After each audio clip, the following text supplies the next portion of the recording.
kami yang di surga yang kami kenal melalui Putramu Tuhan kami Yesus Kristus. Kami mengucapkan syukur padamu Tuhan atas berkat-Mu yang melimpah sampai saat ini. Bapa kami yang baik, sebentar lagi kami akan mendengarkan firman-Mu. Berkatilah kami ya Tuhan, sehingga firman-Mu dapat bertumbuh, berkembang dan berbuah dalam hati dan pikiran kami, sehingga kami mampu mengaplikasikan dalam kehidupan kami sehari-hari. Di dalam nama anak-Mu Tuhan kami Yesus Kristus kami mengucapkan syukur padamu. Amin. Saudara-saudari yang dikasihi dalam nama Tuhan kita Yesus Kristus, selamat pagi, salam sejahtera untuk kita semua. Firman Tuhan yang akan menyapa kita pada pagi hari ini tertulis dari Keluaran pasal 24, ayat yang ke-7. Demikianlah bunyi firman Tuhan. Dungi dibuat mapustaha parpadanani, jala dijaha tu pinggol ni natoropi, jadi didok nasidama, sudena didok ni Jehovah sai bahel namido, jala tangihon namido. Dalam bahasa Indonesia dikatakan, diambilnyalah kitab perjanjian itu, lalu dibacakannya dan didengar oleh bangsa itu, dan mereka berkata, segala firman Tuhan akan kami lakukan dan akan kami dengarkan. Saudara-saudariku yang dikasihi dalam nama Tuhan kita Yesus Kristus, ada saat dalam kehidupan iman kita ketika kita menjadikan sebuah janji menjadi pondasi dan relasi dengan Allah. Janji itu bukan hanya sekedar ucapan, tetapi sebuah komitmen yang mendalam, yang melibatkan hati, yang melibatkan pikiran, yang melibatkan tindakan. Dalam Keluaran pasal 24 ayat 7, kita melihat momen di mana bangsa Israel secara hati dan tulus berikhtikar untuk mendengar dan melakukan segala firman Allah. Konteks ayat ini mengingatkan kita bahwa janji kepada Allah bukanlah sekedar tradisi. Itu adalah momen di mana seorang bangsa Israel mendeklarasikan imannya yang harus dipenuhi dengan kesetiaan. Maka itu, kita renungkan pesan ini dan bagaimana firman Tuhan membentuk kita, membentuk hidup kita pada saat ini. Yang pertama, kitab perjanjian, firman yang menyatakan. Dalam teks ini Musa mengambil kitab perjanjian dan membacakan kepada seluruh bangsa Israel.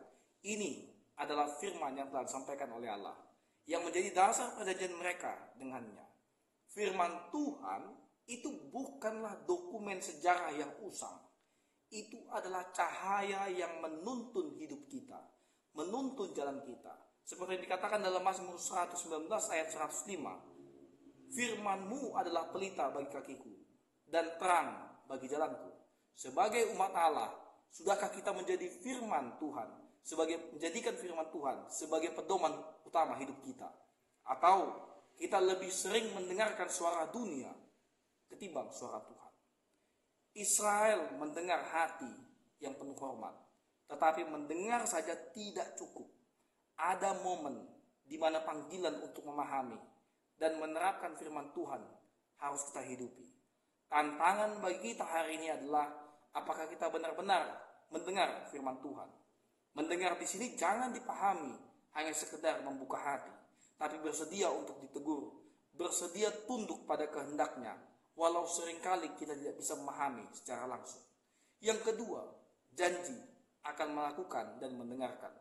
Bangsa Israel menjawab dengan berkomitmen, segala firman Tuhan akan kami lakukan dan akan kami dengarkan. Pernyataan ini mengandung dua elemen penting untuk mendengarkan dan melakukan. Yang pertama, melakukan firman Tuhan. Melakukan firman Tuhan berarti hidup sesuai dengan kehendaknya. Yakobus 1 ayat 22 berkata, hendaklah kamu menjadi pelaku firman dan bukan hanya pendengar saja. Ketika kita berkomitmen untuk melakukan firman, itu menuntut kita untuk mengambil langkah konkret dalam hidup kita sehari-hari. Baik dalam pekerjaan, baik dalam keluarga, maupun dalam pelayanan. Yang kedua, mendengarkan firman Tuhan. Menarik sekali bahwa kata mendengarkan disebut setelah melakukan. Ini menunjukkan bahwa mendengar bukan hanya tindakan pasif, tetapi sebuah sikap hati yang terus mencari kehendak Tuhan. Dalam kehidupan kita, seringkali kita hanya ingin mendengarkan sesuai dengan apa yang kita inginkan. Tetapi firman Tuhan memanggil kita untuk mendengarkan semuanya, termasuk teguran, dan bersedia untuk dikoreksi oleh teman-teman kita.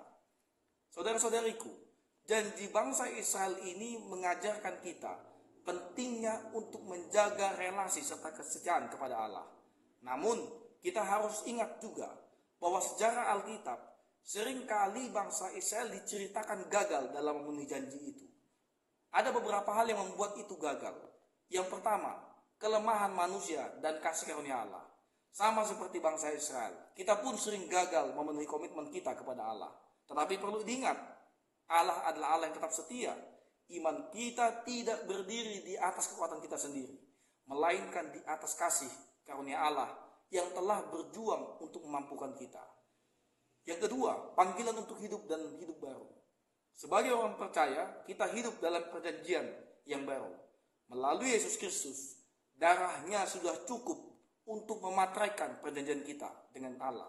Dia memanggil kita untuk tetap hidup dalam kesetiaannya sebagai orang percaya, dengan hati yang penuh rasa syukur dan iman. Untuk itu saudara-saudariku yang terkasih dalam nama Tuhan kita Yesus Kristus, ingat, melalui firman ini kita diminta untuk menjaga komitmen kita kepadanya.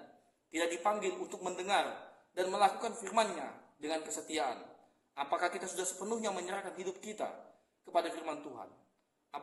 Apakah janji kita kepada Allah hanya di bibir saja? Atau kita sudah benar-benar mencerminkan hidup yang taat kepadanya? Marilah kita mengambil waktu untuk merenungkan diri tentang janji Tuhan kepada kita. Biarlah kita berkata seperti bangsa Israel, tetapi dengan hati yang sungguh-sungguh. Segala firman Tuhan akan kami lakukan dan akan kami dengarkan. Semoga kita dimampukan oleh Roh Kudus untuk hidup setia kepada Allah setiap hari dan bersedia menjadi perpanjangan tangan Tuhan di dunia, membawa gereja menuju tempat yang Tuhan inginkan. Karena kita adalah anak-anak Tuhan, kita dipersiapkan untuk menjadi hamba yang bersedia untuk menjadi perpanjangan tangan Tuhan di tengah-tengah dunia yang penuh penderitaan ini. Amin. Tuhan Yesus memberkati. Kasih karunia dari Tuhan Yesus Kristus serta kasih setia Allah Bapa dan persekutuan Roh Kudus memberkati dan menyertai kamu sekalian hari ini, esok, dan sampai selama-lamanya. Amin.